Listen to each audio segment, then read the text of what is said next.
Então, pessoal, vou estar explicando uma questão bíblica e vamos falar para vocês por que muitas vezes as pessoas não entendem o que você está querendo explicar. Eu percebo, porque eu participo de muitos debates, que as pessoas têm uma dificuldade muito grande na leitura bíblica, de compreender o texto que elas estão lendo. Tá? Por isso que tem que ser explicado de uma forma muito fácil e muitas vezes com acompanhamento da Bíblia, até a pessoa compreender, porque parece que algumas coisas a gente olha e a nossa mente não consegue assimilar o que o texto está dizendo. Ainda que você explique, não sei se é uma questão de processo de maturidade, não sei se é uma questão de que o olhar da pessoa em relação ao texto já está meio que programado para não aceitar aquilo, né?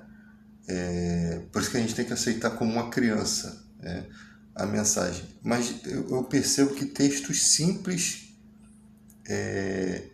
a pessoa demora muito a compreender, ou às vezes você fala e a pessoa parece que não compreendeu nada do que você falou. Porque enquanto você está explicando, a mente dela está programando uma forma de explicar as razões dela. E aí ela fica cega quanto àquilo que está sendo explicado. Então a gente tem que assimilar o que o outro fala, né? Parece que o ser humano tem tanto desejo de falar, e mais desejo de falar do que de ouvir. E aí, mesmo que ouça com o ouvido, ela não entende no coração o que está sendo dito. Por exemplo, um texto simples. O Messias é filho de quem? É o título aqui. Reunindo os fariseus, interrogou-os a Jesus. Jesus os interrogou, né? Que pensais vós do Cristo? Vou explicar bem com calma. Jesus viu os fariseus reunidos e Jesus foi interrogá-los acerca de algo que já estava nas Escrituras. O que vocês pensam do Cristo? Mas como assim? Pensa o quê? Né? Um exemplo. De quem ele é filho? Então Jesus queria saber qual era o entendimento dos judeus, dos fariseus ali, das autoridades religiosas que compreendiam a Escritura, né? Qual era o entendimento que eles tinham sobre o Cristo? Quem era o Cristo? O enviado de Deus, né? O Messias. Aí Jesus faz essa pergunta: de quem o Cristo é filho na concepção de vocês? E aí eles respondem: de Davi. Aí Jesus replica aquela informação que eles dão. Como, pois, no versículo 43, como, pois, Davi, pelo Espírito, chama-lhe Senhor, dizendo: disse o Senhor ao meu Senhor, assenta-te à minha direita até que eu ponha seus inimigos debaixo dos teus pés. Se Davi, pois, lhe chama Senhor, como ele é seu filho? E ninguém podia lhe responder palavra nem usar alguém a partir daquele dia fazer perguntas. Eles viram o conhecimento de Jesus e Jesus colocou eles numa situação que eles não sabiam responder. Simples assim. Mas esse texto tem mais coisas que às vezes passam muito despercebido. Jesus disse aqui, no versículo 43, que Davi,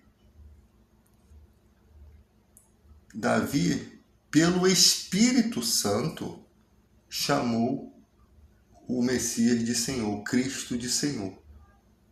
Ué, esse texto está lá no Salmo 110, há 1000 anos, mais de 1000 anos antes desse acontecimento aqui. Então, como é que Davi chama de Senhor um Cristo que ainda nem nasceu? Tá?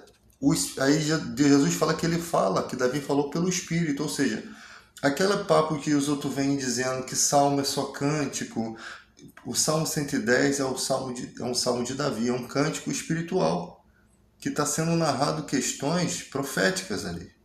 No Novo Testamento chega a dizer que Davi é profeta. Tá? Mesmo sendo rei, ele tem ministérios proféticos, ele tem atitudes proféticas em algumas determinadas situações.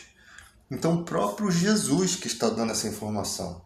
Lá em Mateus, Levi, que era o coletor de impostos, no capítulo 22, versículo 43.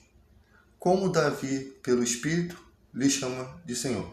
Então, a gente entende que os salmos ditos por Davi são salmos proféticos. Um exemplo disso, vou dar um exemplo disso, é o Salmo 22. Olha lá. Olha o que nós temos aqui no Salmo 22. Primeiro versículo. Ao mestre de canto, segundo a melodia corça da manhã, né? Aí diz aqui, Deus meu, por que me desamparaste? Foi o que Jesus clamou na cruz, versículo 1. Versículos 4 e 5. Versículo 5. Peraí. Primeiro versículo 6. Mas eu sou verme e não homem, opróbrio dos homens, desprezado do povo. Todos que me veem zombam de mim, afrouxam os lábios, maneiam a cabeça. Confiou no Senhor, livre-o ele. Salve-o, pois nele tem prazer. Olha só, isso foi uma das falas dos fariseus na crucificação. Ah, você não confiou em Deus? Por que tu não sai aí da cruz agora? Tá? E ali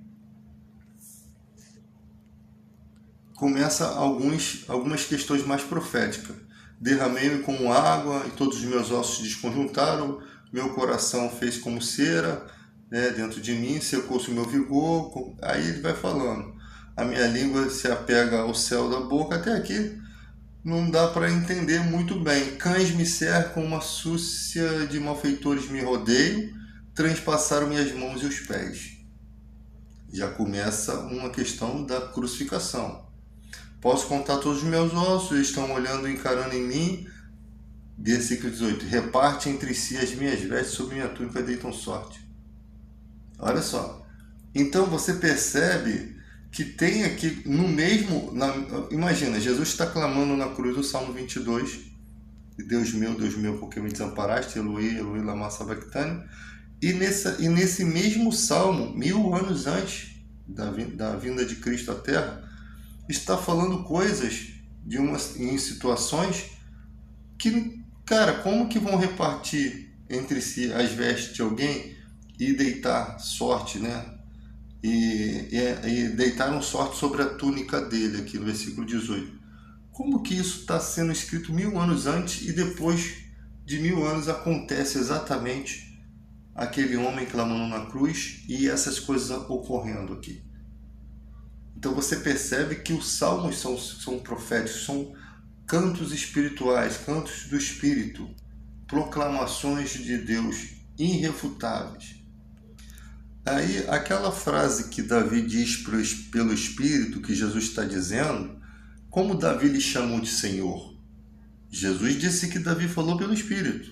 No Salmo de Davi, 110, está aqui, disse o Senhor, que é o tetragrama, né? Aqui é dicionário Strong, disse Javé, disse Yuvê-Vavirê, disse o tetragrama, Jeová, disse o Senhor ao meu Senhor. Esse senhorzinho com S minúsculo é Adoni, né? Que é um mestre, que é um senhor, tá? Então ele diz aqui, disse o Senhor, Davi está dizendo que o Senhor Deus disse ao Senhor dele, ó, disse o Senhor ao meu Senhor, assenta-te à minha direita até que eu ponha os teus inimigos por estrado dos seus pés. Davi está dizendo que o Senhor Deus disse ao Senhor de Davi para que ele se assentasse à direita do Senhor Deus, lá do tetragrama, até que o tetragrama coloque os inimigos por estrado dos seus pés, ou seja, até que o Deus Jeová, Todo-Poderoso, coloque os seus inimigos por estrado dos seus pés. Exatamente como Paulo fala, que Deus sujeitou todas as coisas aos pés de Jesus, mas quando diz todas as coisas, isso exclui o Pai, a qual tudo lhe sujeitou. No verso 4, o Senhor jurou e não se arrependerá. Tu és sacerdote para sempre, segundo a ordem de Melquisedeque. Então o texto está diretamente ligado ao Cristo, conforme Jesus falou. O Messias, Jesus, é sumo sacerdote da ordem de Melquisedeque, para interceder para sempre por nós. Então o Novo Testamento esclarece essas profecias aqui. Aí você tem declarações como 1 Pedro, né? Ao qual, havendo subido ao céu, reina à direita de Deus, e a ele estão sujeitos todos os anjos, autoridades e poderes.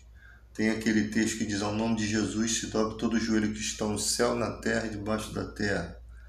Aqui, você tem Jesus sentado no trono da mais alta honra, à direita de Deus, Atos 2:33, né?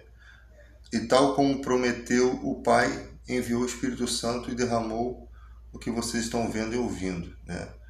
Então você vê aqui que após a morte de Jesus, muitos anos depois, Pedro está dizendo que ele subiu ao céu e está reinando à direita de Deus, e que a ele estão sujeitos todos os anjos. Quando você lê Isaías 9:6, ele é príncipe da paz. Quando você lê Apocalipse, ele é rei dos reis e senhor dos senhores.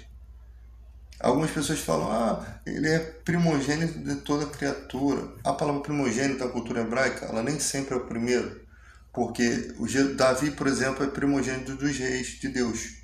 Só que ele não é o primeiro rei. O rei Saul vem antes dele. Então, na cultura hebraica, a palavra primogênito nem sempre representa primeiro, mas algumas questões relacionadas à autoridade e poder. Tá? Então, tem essa questão.